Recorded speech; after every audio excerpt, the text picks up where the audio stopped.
What's going on, everybody? Welcome to the first half recap of the 2023-2024 season of the Mike Medlin Scratch League presented by Ebonite and In the Zone Pro Shops at Royal Crest Lanes in Lawrence. I am James. My ginger-haired co-host, who is right above me, is doing something else. He'll be back in just a minute. But I am here to kind of start things off a little bit. And I mean, got the standings from the first half on screen. I think it kind of tells the story. It was literally a dream first half for us. I think we went something like a 13-2 or like 13-2 match record. So like I think we only lost 2 or maybe 3 matches all year, chopped twice, and the rest we won. Obviously led the league in total pinfall for the first half, led the league in points by almost, what is that, a week and a half worth of points over second. There's a lot of shuffling around. I think we were looking at this last week. It was something like second through seventh were within 15 points of each other. So little more shuffling around. Trent Overby's team kind of felt like they came out of nowhere to grab fourth on the half, and Jerry's team barely got nicked for second, with Crouch having I think Crouch had a pretty good, 26-6 over Danny's team. So Crouch had a really solid finish, and that helped them snag second place for the first half. It's been as good as it possibly could have been. Hopefully we'll be able to keep the good times going and, turn that into another solid result in the second half. But I think teams kind of know a little more of what to expect from us now. We've seen with the league format, everyone you go through and you bowl every team once per half. So this week is kind of going to be a little different for the recap show because we have a lot more history to go off of, but we also have a prior match against every team to go off of now. And so we'll be able to talk and kind of look forward a little bit more. To kind of look and think about how we matched up against them last time and how things might go this time with because the other thing is when we go to the second half, we'll bowl the same teams in the same order but on different pairs. So like we're bowling Rob Wagner's team tonight, which they finished 8th. They could have easily finished like 4th. So they were like, it's crazy how tight the standings were, really all the way down to 16th. Like there's not a gap of more than 12 points anywhere. Yeah. And that's kind of crazy to think about. But Rob's team is really, really strong. Rob's been having a great year. I think he's 5th or 6th in average at the moment. Yeah. And even then, just look at the difference between 8th and 2nd. That's 20 points. Yeah, exactly. So 20 points there. And then we get 32 points. We bowl for 32 points a week. Yeah. So in his second, 32 points, 10th. So second to 10th is basically 1 week's worth of points, plus a couple. Yeah, which that's kind of ridiculous to think about.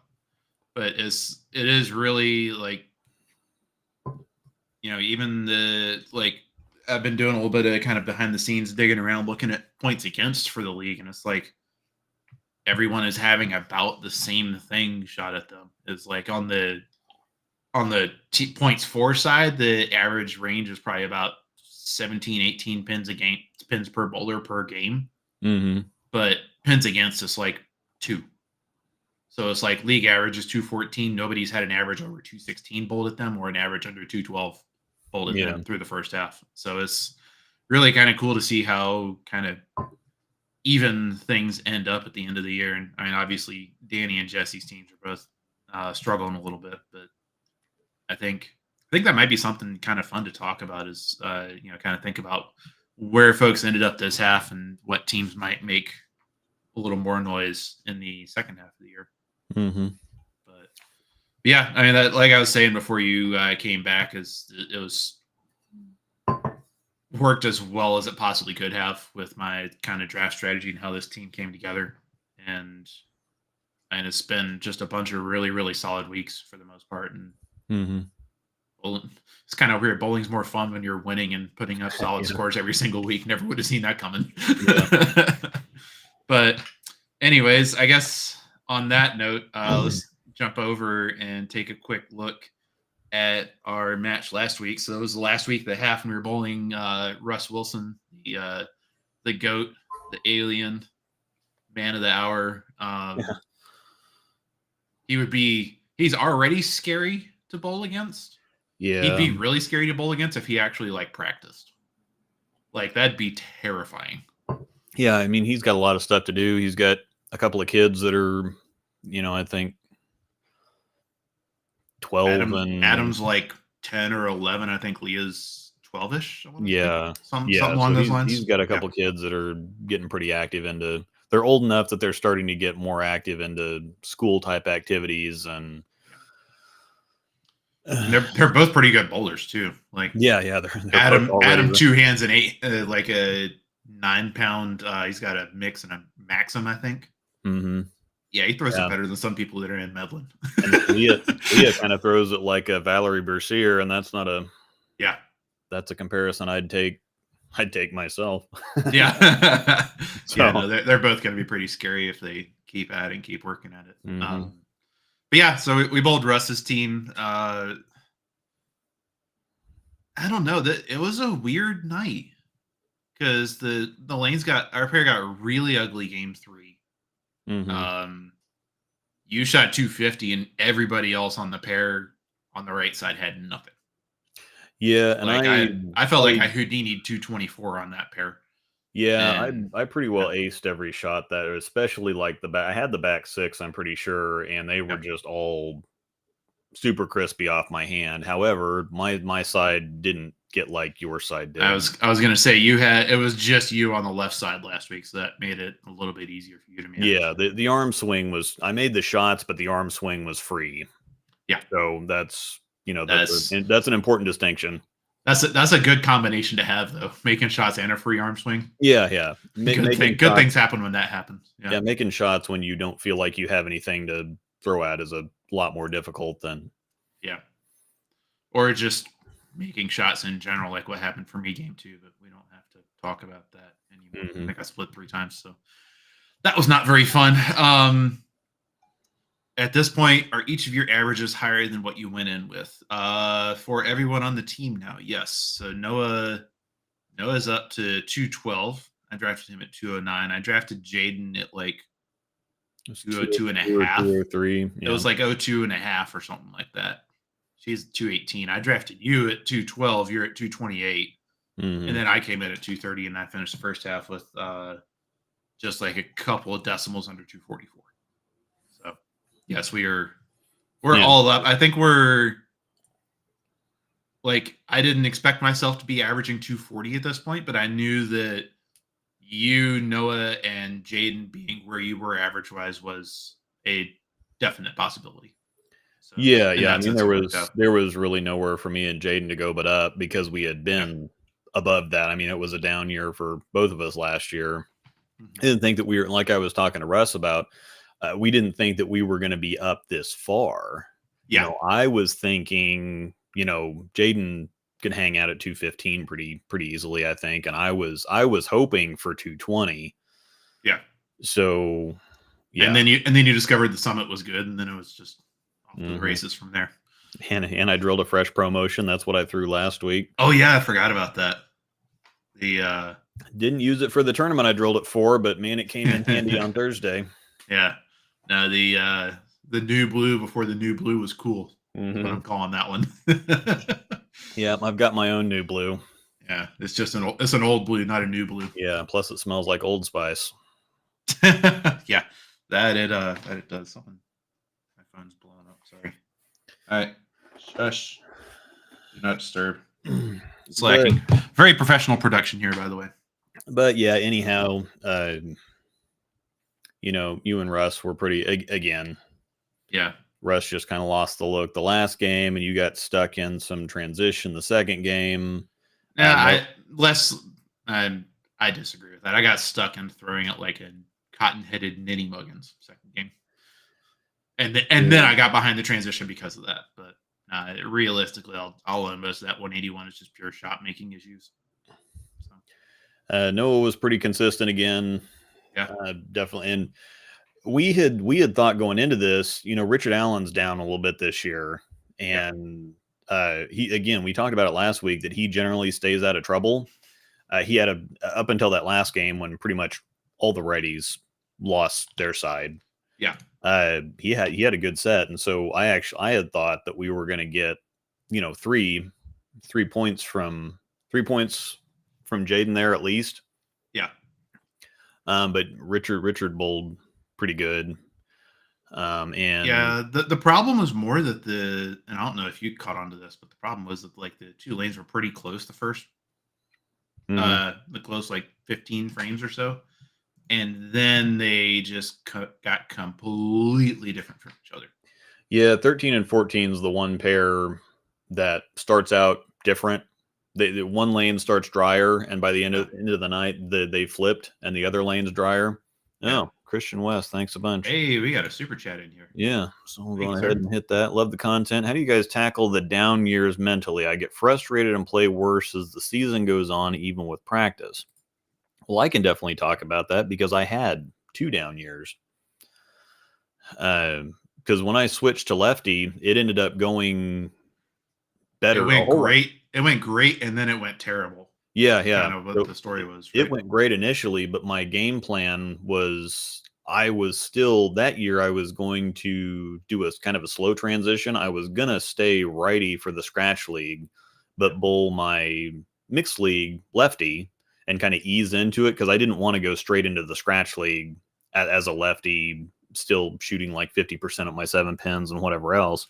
And so but somebody said, yeah, I think it was actually, I was out practicing or shooting some video or something like that. And Nathan Hardman was in there and he asked me if I was going to switch or not. And I said, yeah, I don't really know. I've only been, this was 2020 again. So this was COVID year and we were off for a couple months. Yeah. And I said, I don't know. I haven't had a whole lot of time to practice. I don't want to go into it like that. And he watched me throw a few shots. He's like, dude, just switch. He's like, that looks better than you throw it righty. So, so what if you have a couple rough months getting into it? Just switch. You'll be happier. Yeah. And I did go on ahead and switch, and he was right because it kind of forced me to try a little bit harder instead of just kind of casually working into it. Yeah. And so basically what I did is like, okay, I'm just going to hit the pocket and stay out of trouble, because if I try to get too creative and leave a bunch of spares, leave a bunch of difficult stuff, that's where my problem's going to be at, because my spare shooting was just not sharp at all. It's still questionable from time to time, but it wasn't sharp at all. So I'm like, hit the pocket, stay out of trouble. And so I just kept everything very slow and simple, and I hit the pocket, and it was actually kind of easy on the left side that year anyway. And so I averaged almost 230 that year. That was the year Trevor led at like low 240s, right? Yeah, low 240s. Rob averaged 230 something. That's the year he shot 850, whatever he shot. So yeah, that was a lefty year anyway. That's a lot. Yeah, that was a lefty year anyway, and it pretty well just had the walk down the ditch. The bumper wasn't as significant as it is now. Next year got a little bit tougher, but I started trying to actually execute and bowl better, and I got kind of stuck in limbo trying to learn some stuff. And then last year my mechanics got out of whack. Everything was just terrible, and it was miserable. I wanted to quit, period. I tried to switch hands again, but that lasted about 2 weeks. Yeah. So as far as getting frustrated and doing worse as the season goes on, you just got to stick to it. Having old video is very helpful to look at how you used to throw it, or having video when you threw it well helps a lot, especially when it comes to timing stuff. Yeah. And so I'd say that, it is what it is. Try to take pressure off yourself, because I'll get stuck, because there's a couple times I get into a little bit here where it's like, okay, well, my average, as soon as I start thinking about score, I start feeling the pressure to strike on every shot. And so that makes you tight. It makes you try to place it. And so I'll still kind of ride waves, even when I've been bowling really well the last couple months. You know, I had a tournament weekend a couple weekends ago where I was thinking too much about getting the pins down. And so I tightened up. I started throwing it stupid because I was thinking about the pins going down, not necessarily how I was getting the ball into the pins. Yeah. And so that loosened me up again. And I had a good set last Thursday after, you know, 640, 670 or something like that. And so you just kind of have to stick with it. Take the pressure off of yourself somehow, get back to, okay, focus on how you're throwing the ball. And then just remembering you can throw, I've had 300s where I threw it amazing, or I've had 200s where I've thrown it amazing. And I've had 300s where I might've thrown 1 or 2 good shots. And so to a certain degree, scoring is out of your control. Yeah. And that's kind of actually dovetails really well into kind of how I was going to answer that question is the way, and this is kind of how I kind of manage myself mentally over the course of a league season is, yes, it is a freaking marathon. And if I sit there at the start of the season and say, I want to be high average in the league, you know, finish with, you know, 245 or whatever, 245 for what, 102 games? That's a lot of pins. Yeah. And if you think about it in that sense, then it can definitely cramp the brain a little bit. And I think there have been a few weeks where that's kind of caught me out a little bit in the first half, even is, you know, thinking about, oh, I got to keep my lead on second place for the high average contest type of deal. So, but it's league bowling in particular is a marathon of sprints. Yeah. That's the best way to think about it. You will not have your best sprint every single week. And it's almost like, and fully aware of the irony of me saying this of all people, because I'm really hard on myself, but it's like you have to be, all you can do is be the best version of yourself that day. The best version of Luke on December 28th. That is the best you can do tonight in league, which, by the way, I didn't even realize today was Thursday when I woke up. Yeah. But it's like, I would like to shoot 300, 800 tonight. Will I? Statistically speaking, odds are I won't. Just literally pure numbers say I probably won't. So instead of focusing on, I want to shoot a huge number, my goal for tonight, and, you know, is what now I think this applies whether you're leading the league in average or down 20 pins from where you should be, is because it's such a marathon of sprints, all you can do is focus on the sprint that is in front of you right now and just go out, and you almost kind of have to tune out the bigger picture of the season. Almost is just like, be the best you can be tonight and figure out what you were good at, what you were bad at, and what you can get better, what you can do better next week, and what you did well and what you can roll into next week, and then lather, rinse, and repeat. I think that's kind of how I've approached it. That's definitely, you know, last year from a pure average perspective was my worst statistical season of bowling since the 2016-2017 season, I want to say. Yeah. Like, that was the first time I booked a composite under 230 in like 6 years. And heads up, I'm shooting 730 tonight. I'll believe it when I see it, Jared. Yeah, I was about to say, as soon as we get to starting to talk about the matchup, I was going to say some nice things about Jared. So I may reconsider that now.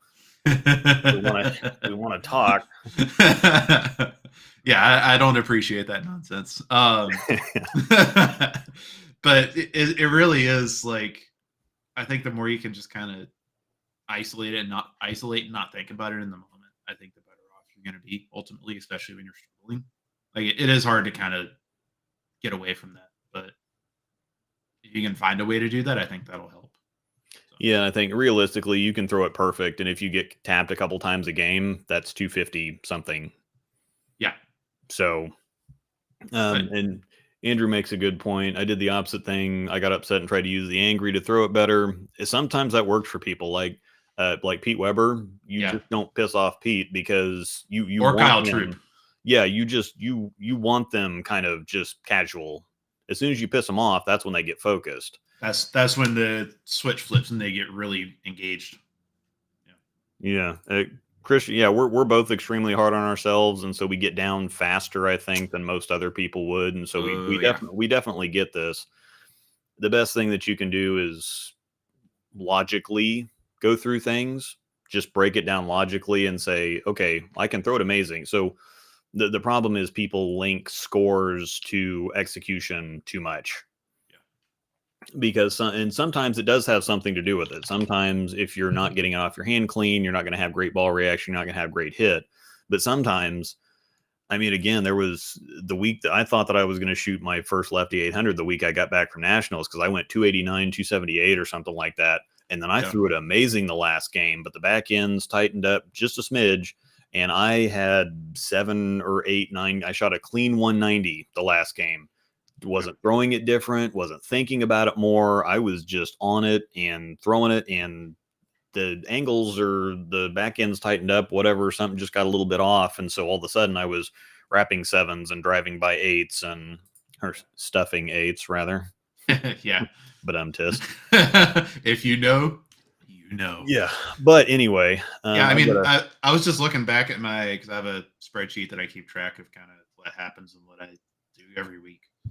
I think one of my better executed nights of the season was when I shot 669 when we bowled Johnny's team. Mm-hmm. We were on 1 and 2. And I went 220, 250, 180. Played him a little wrong, got a couple of unfortunate hits game 1. Game 2 was great until my spare ball slug broke. And then game 3, I got 1 and 2. But it's like, I can throw it really well and not have anything to show for it. And then I can, come out and have, get to the same end outcome by having one great game, one atrocious game execution wise, and one decent game, which is kind of what happened last week.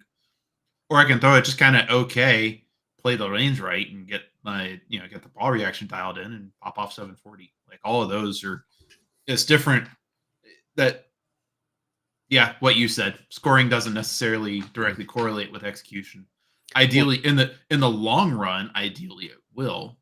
Mm-hmm. In the short term, you can't expect that, and that's getting back to the marathon of sprints idea.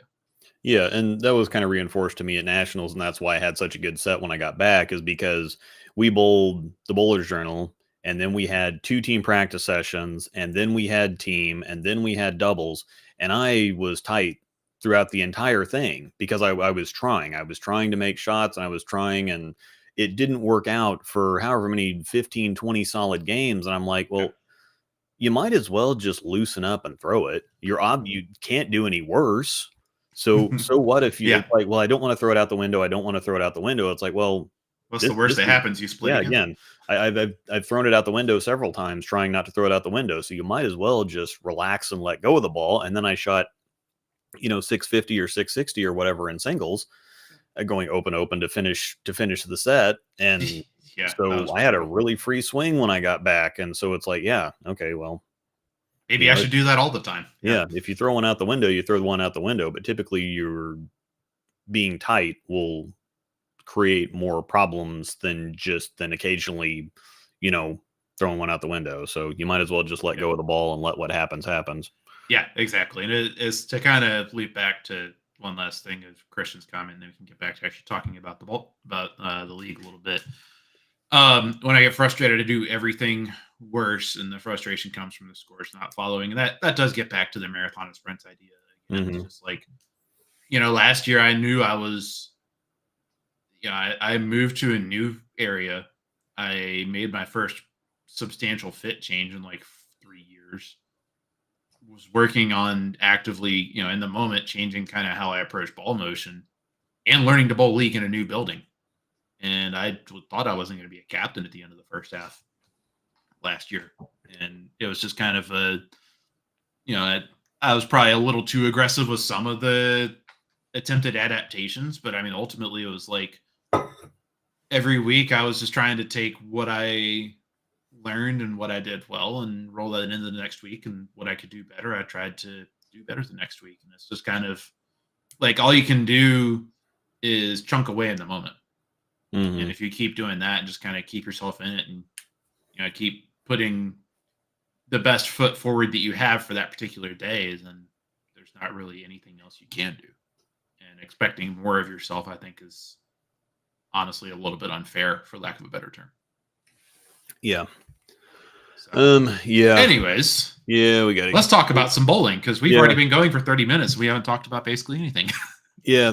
Thanks for the donation and the question. It was something relevant. It was a really good question, but yeah. So we needed to talk about it. I do have a haircut in a half an hour though, so okay. So I'll try to keep this brief. 10-15 minutes left. So perfect. We're gonna be let's jump down here. We're gonna be on 5 and 6. So we are on 5 and 6 this week, which realistically, I'm going to say is in a tie for third on scoring pace so far this season. I know Jesse absolutely loves this pair, but it's one of those where it can be really good or really bad. In our case, we've had a couple of really good team weeks over it. We 25-7'd Jesse's team in week 2 and 29-3'd Nick's team in week 6, both on this pair. So we've had a couple of mid 2700s, which is a phenomenal night of bowling. So we've put that up twice, 54-10 record on our side. Rob's team, so Tennyson's team chews up the lanes quite a bit, and they actually have one of the not super high points against totals on the year. And so I think you've see that a little bit here with Rob's team going 25-60 against them in week 3. Then week 11, I think that might be the only 2800 that's happened in the league that wasn't bowled on 9 and 10 so far this year. And so that was, obviously a phenomenal week for them against Trevor's team. And I mean, Rob's team finished Wagner 8th. That's right. They finished 8th, but I mean, 287 to 304, half a week's worth of points, and they're in 4th. Yeah.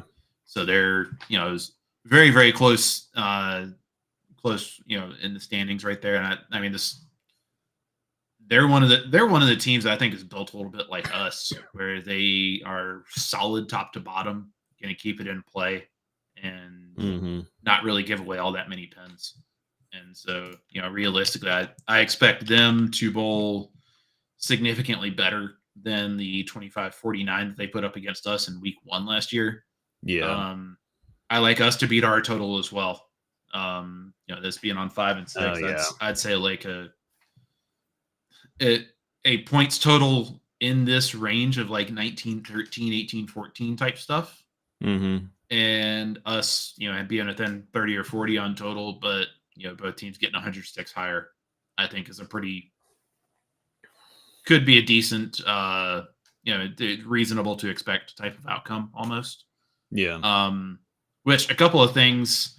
So lineup on their side, I expect them to go Warren, Jared, Caitlin, Rob. That's what they've been moving for pretty much the entire first half. Jaden will be not here tonight. We actually have Tobias, who I think, is he going to be doing some videos on your channel in the future? Yeah. Oh, okay. Yeah. So Tobias is a friend of ours. He lives on the north side of Kansas City, but he'll be coming out to sub for Jaden. And then I just found out about 45 minutes ago that Noah actually has some other stuff going on tonight, so he will not be there tonight as well. Okay. So we'll have his left Tobias in the 1 spot with a 222 or 223 incoming average. Noah's 212 absent in the 2 hole, and then you against Caitlin and me against Rob tonight. Yeah. So nothing too crazy there. I like us in the matchup as a whole, but like I said before, is Rob's team is one of the teams you really can't ever sleep on. Yeah, he's shot 800 a couple times, and I think he's had a very similar. I think he's had a very similar season to you. It's just that he's had a couple, like the, scroll back up or whatever. His lower, so yeah, he's had the occasional 650, 660, 670 when you've been having 680. His lower sets are a little bit lower than yours, and so you've got him generally on just week to week, but he's also shot several honor scores this year too. He's got 2 800s, both of which were bowled in the last 6 weeks of the first half. but he's also got I think what is that? I'm looking at his week by week results. He's had some eight or nine sets that were sub 700, and most of those were below my low set of the season. So yeah, it's kind of the lefty story, I think. Kind of when he's got it, but when he doesn't, there's not a whole lot he can do about it, type of deal. So yeah, some of the pairs that's what I'd attribute that to as well. Yeah. So yeah, as far as that goes, they don't miss the pocket a lot, and so they're a team that's very similar to us. I think we've just scored a little better than they have throughout the year. But at the same time, I mean, Warren doesn't miss the pocket. Jared's been throwing it really, really good lately. Yeah. I drafted him 1 year myself, and I think I've been on a team with him a couple times. One time I drafted him, and another time I bowled with him. He keeps it very simple, keeps it in play, doesn't do anything crazy. Caitlin's a sniper straight up the ditch where Jaden's normally at.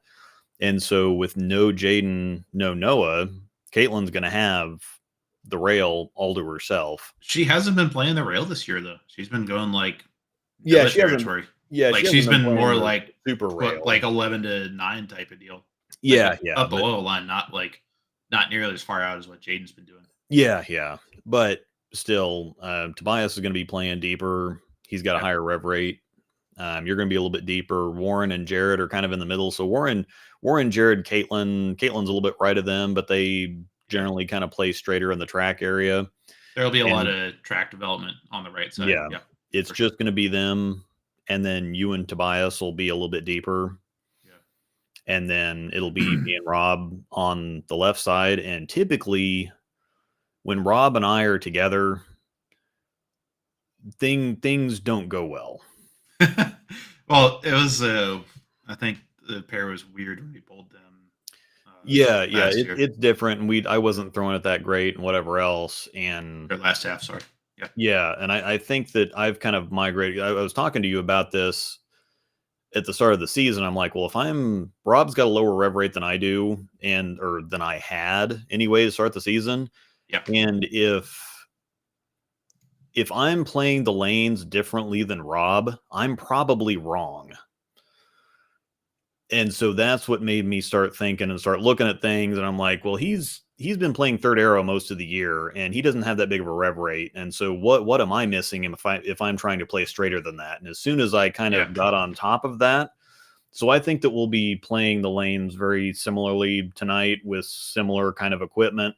I think I've migrated towards his direction, and that's a big part of why I've been scoring better. Yeah. But your ball rolls are different enough that I think it's going to be you don't strike at the same time type of deal. Yeah, they're different. And so, we definitely don't have the same levels of success at the same time. We're not going to be bowling each other, but just having each other on the same pair is a factor, because it's been a factor in league whenever we're on the same pair in tournaments for the last couple of years since I became a lefty, because I used to like to throw shiny stuff, and that just doesn't work for Rob at all. Yeah. And so typically we've not both scored at the same time on the same pair, like virtually ever. Yeah. So it's going to be interesting to see kind of what happens. And that, of course, relates to how I'm going to match up against Caitlin and how you're going to match up against Rob. So I'm rooting for you to have a big night, because that means Rob doesn't have a big night. Yeah, we win everything. Right. Okay, that sounds good to me. Yeah. But yeah, no, that is a good point. Is there, even thinking about I bowl doubles with Johnny at Greater Tulsa Open. Love the dude to death. Love bowling with him, but I don't know why we bowl doubles together, because we never strike at the same time. So it's one of those things. It's about like you bowling with Brent Coolman. It just doesn't. Yeah. Because Johnny kind of does the same thing. He crosses your track twice. He kind of loops it more like Brent does. His rev rate's not as high, but he kind of has that same loopy slow roll, but soft. Yeah. And that just kind of, when he's striking, it's really fun to watch, but it's also just, the bigger thing for me is that our balls don't go through the pins the same way. Mm-hmm. And so it's kind of like, if I can get my ball to do the right thing through the pins, he can't, and vice versa. It was more of a through the pins thing than anything else. So it's just kind of weird. He tracked me when I was young and stupid. Yeah, I've got the stupid part covered. I'm not sure if I don't count as young anymore. So we'll leave it there. Yeah, so as far as the matchups, I like Tobias over Warren, but at the same time, Tobias doesn't bowl at Royal all the time, and when he does, most of the time it's on our test shot. Yeah, it's not on. It'll be a little different. Yeah, and 5 and 6 isn't the greatest pair on the right side, so it could be interesting. I think for 6 him. usually hooks more, if I remember correctly. Yeah, 5 is a little bit tighter down lane than 6 is what I have in my notes. So yeah, so I don't. That one could go either way. I do like Jared. I mean, he's been throwing it well. He almost shot 700 last week. I think he's. 6. Yeah, that was. He should have gotten there. Watching it, it's about the best I've ever seen him bowl. Yeah. Last week, his bowl roll looks great, and whatever else. And so I don't think that Noah's going to get. Yeah, against the 212, across absent. I take that. I like the 212 from a consistency standpoint for the team game. I don't really like it individually against Jared. Yep. And then I think I have the carry advantage over Caitlin, but she's so good that it is. She just doesn't miss. Yeah. It's going to boil down to her shot shape through the pocket. It's kind of like, I think. Yeah, it's just going to boil down to, again, how her ball's going through the pins. If it's going through them well, she's going to shoot 7+. If she gets tapped a few times, she's going to hit the pocket either way. Yeah, she'll hit the pocket 28 times in a 3 game. Yeah, that's a guarantee. It's just a question of whether she gets 10 or 9. Yeah, and it depends on if the transition's going to mess with her or not. Yeah. And then me against Rob, I like my chances just from a pure numbers perspective. I don't have to deal with. I think transition should be fairly simple tonight. I think I've also been getting a little too cute with everything, so I'm just going to try and go back to basics and just obliterate the pocket and hope for the best. Kind of get back into that mentality because I kind of had a few pretty mediocre feeling weeks the last 4 or 5 of the half that really shouldn't have been. It feels like so. Just kind of keep it simple, be me, and hope for the best. Not really worry about whether or not I keep up on my pace for average. And we've been talking about it a little bit, and I think that it might be you might just have your kind of perspectives flipped right now. When we're in tournaments on tougher stuff, you've been kind of trying to find the area and abuse the area, and that's kind of what needs to happen on a house shot. And you've been trying to make shots in league because, again, your average is that high, and we're winning. We want to keep winning, whatever else. Yeah. But I think, if you slow down and actually break it down, I think the league is definitely the place to just obliterate the pocket, abuse the miss room, and then focus more on the shot making in the tournaments. Yeah. Well, ideally, I should focus on shot making everywhere. But that's neither here nor there. Yeah. But it should be a fun time. Bunch of good people to bowl against. That'll be fun from a competition perspective. Mm-hmm. A little bit of friendly banter going on, and this is also once we flip over to the second half, this is when everybody starts paying attention for the draft next year, and everybody who's going to start being a captain, because now you've seen everybody once, but we've all kind of warmed up throughout the first half, and so you may not have seen it. This is the point in the season where you're going to get to see everybody in mid-season form, basically, or kind of hopefully at their best. And so, the second half is when the captains really start paying attention to each individual person that they. Joke's on you. I started paying attention week 1. Yeah. I have a spreadsheet. Yeah. Spreadsheets, actually, let's be real. But again, I mean, there's Rob's going to be a captain, and we'll see if Caitlin's been a captain a couple times. Caitlin's not too far off. She has some work to do. I think she's about 5.5 sticks off of the captain line. Yeah, and Warren's going to he's either going to get drafted by Rob or Trent. So I kind of scratched him off the list every year, but I would absolutely draft Jared or Caitlin in a heartbeat. So it'd be two on my draft board. So anyhow, I've got to get out of here.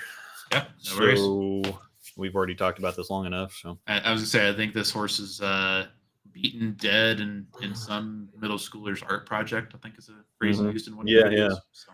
On some kid's art project in a landfill already. Yeah, there we go. That's it. But yeah, no, it should be a fun time tonight. Tonight might be a good night to bring the microphones and do it, record and talk transition. Yeah, so, you put some people on the spot and make them, work that to our advantage. Yeah.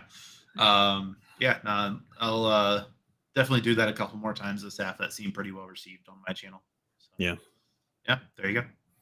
All right, quickly as we get out of here, Steven, I did not get to throw the Sublime. I didn't drill one, so no Sublime for me. Oh yeah, that's a global ball. I forgot. I like that shape quite a bit though. Yeah, it looked dumb. I'm sure that Tobias is going to bring his though, so we'll get to take a look at it, and then Zach's looked amazing. So, but yeah, so we'll catch up with everything next week. I got to get out of here, so thanks everybody, and we'll